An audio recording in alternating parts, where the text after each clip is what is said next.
What's up, guys? Hold on, give me a sec. What's up, guys? It's your boy Caleb Talks, and welcome back to another video. And today you might notice that I'm in a different location. I just realized that this is actually the first time I've ever filmed in my college dorm, like inside the dorm room. So, like inside like my room. Like I filmed in the kitchen for my cooking video, but I've never filmed like inside like my dorm room.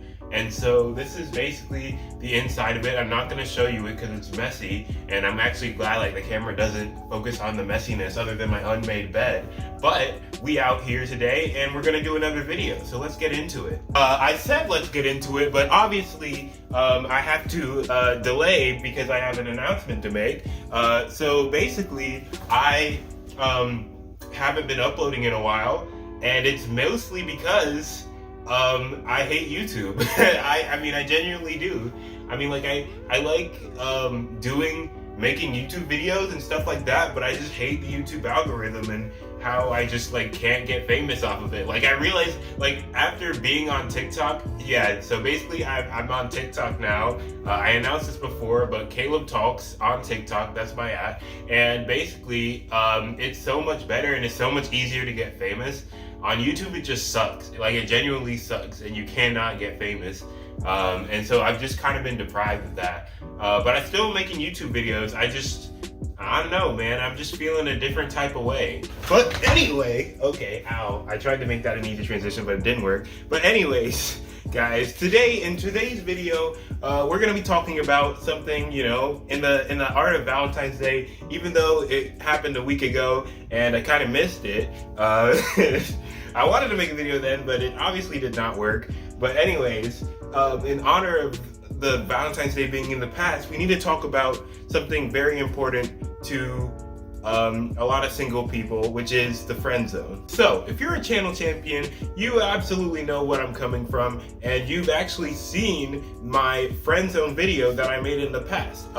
However, that video is very cringy, and now that I'm older and in college and like I've experienced more, I feel like I can make a better friend zone video and make people actually be able to watch the entire thing. So let's get into it. All right, so in my past, 5 to 10 years of experience, in the friend zone, out of the friend zone, I've come to the conclusion that there are 5 levels of the friend zone, and we'll be discussing all 5 of those today. So these 5 layers of the friend zone actually consist of 2 parts. So the first 2 parts, the outer parts, are called the acquaintance zone, and then the inner 3 parts are the deeper friend zone. So we'll start from out and move in. So let's start with the acquaintance zone. Alright, so the first part of the acquaintance zone doesn't have a name for itself, but it's basically the zone right after you get to know. You basically move into that zone right after you get to know the other person. You may, encounter this person and maybe part of a group or part of maybe you're in the same class, or maybe you sit next to each other, but you basically know them in that, that one location. You don't really know them outside, and you just kind of, are, generally just talking to them. That's basically the first part. During the second part of the acquaintance zone, the key point is that you still pretty much know them in that one location. However, you are now kind of getting closer to them, you're hanging out with them more, and you're generally just, you're more comfortable with them, but really only in that one location or group that you know them in. Over, the past, 2 years in college, I've kind of come to the conclusion that it's actually easier to escape these 2 zones in college. Because in high school, you kind of live far away from wherever you go to, and so it's hard to actually you're not in their lives, so it's hard to actually get into their lives without, doing something. But in college, you're pretty much already in their lives because you're there. You're you live maybe a 15-minute walk away from them, and you actually know where they live. Don't be a creeper, but you pretty much have that easy access. So it's generally easy to actually move up from this friend zone and into the actual friend zone, which we'll talk about next. All right, so now you've passed the acquaintance zone, you're in the 3rd level of the friend zone. Well, where the actual friend zone starts. Congratulations, you've made it. So, the third friend zone, the third level of the friend zone. Actually, this is where I'll start giving names for it. So this is what we call the friend zone. This is where it starts. So, this third level of the friend zone is actually where you break the one-dimensional barrier. So before you knew this person, through one thing, and you pretty much hung out during that one thing and not really much else and things like that. And so you kind of knew them one-dimensionally, but now you've broken that. Now you know them through different dimensions. Maybe you've gone somewhere with them or spent time with them or something like that, and you have gained another dimension. You've gained similar interest, or things to talk about, that are different. And so now you've actually moved into being a legit friend. And the key part of this is now you're on their radar. So now they're probably starting to see, okay, this person's becoming closer to me. What happens next? What does this become? So that's one thing that's major and pretty much the biggest part about this zone. So as you continue in that third friend zone, you then approach the fourth, which is called the best friend zone. Basically, you hang out with them, you begin to hang out with them a lot, to the point that you're almost inseparable. And if you're not hanging out, you're probably texting them or something like that. Y'all are pretty much in contact a lot. And so you're essentially, best friends, pretty much. That's pretty much the best way to describe it. You're their person, and they're probably your person. But here's the kicker point. So in the third friend zone, and you're kind of they're still getting to know you, probably, deeper, obviously. But you're actually they're still trying to figure out, how they feel about you and what you are to them and what they want you to be to them. But in the best friend zone, that's pretty much been determined. At that point, you know that person a lot, and you probably know whether you want to end up in a relationship or not. So they probably already know, are at a conclusion on what they think of you. And so you are, so you're restricted. So if they don't like you, then you're kind of done for. This is where it stops. This is where the journey ends. But if they do, then this is where it can evolve into stage 5. But we'll talk about that later.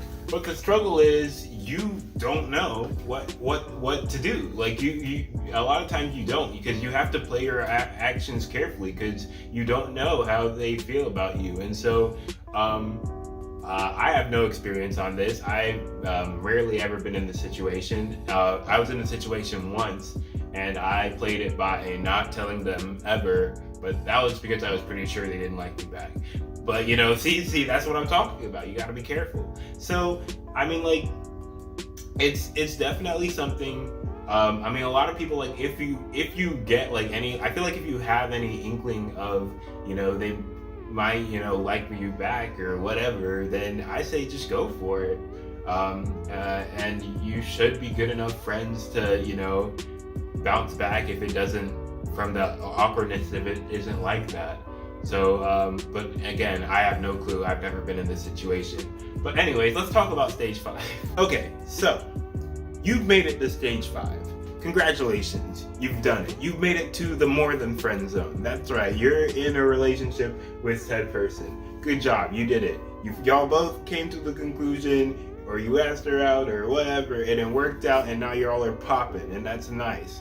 What happens in the future? I don't know, because I've never been in this situation. As I've said, I'd love to get in the situation in the future, but obviously that is not what has happened and what has transpired over my lifetime. But I'm definitely in the best position I've ever been to be in that position. So that's all I'm going to say. So let's talk about progression through the friend zone. So you can either go through these 5 stages of the friend zone either extremely quickly or, at a casual pace, or just really slowly over the course of years, or maybe even decades. I don't know who you are, but basically, it depends on a lot of things, really. The type of person you are, the type of person they are.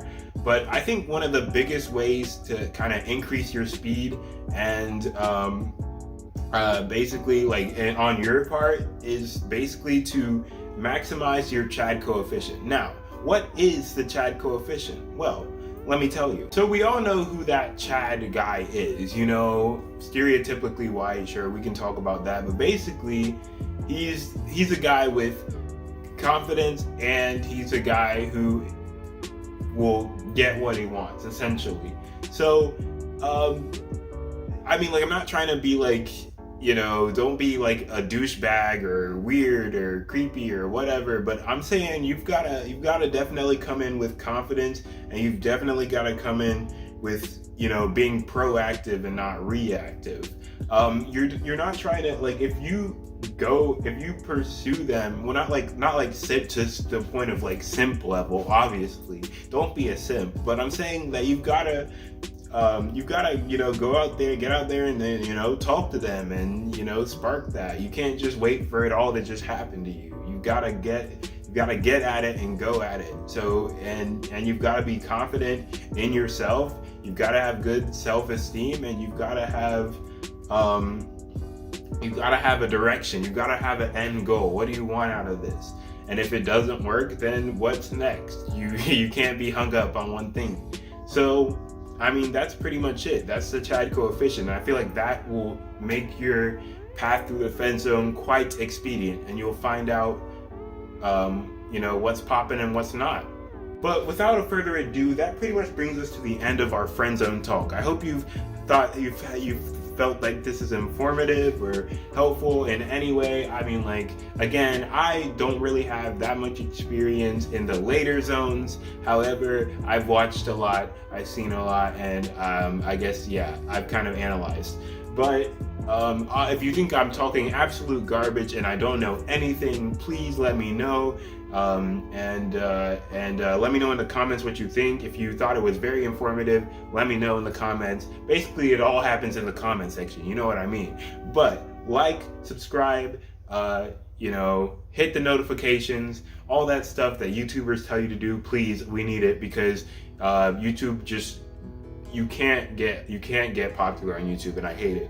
But hey, that's an entirely different topic. But I do post more on TikTok now, so do follow me on TikTok at Caleb Talks. You know what it is. But that's pretty much the end of the video. See you all next time, and happy friend zone going, and I hope you guys hit stage 5.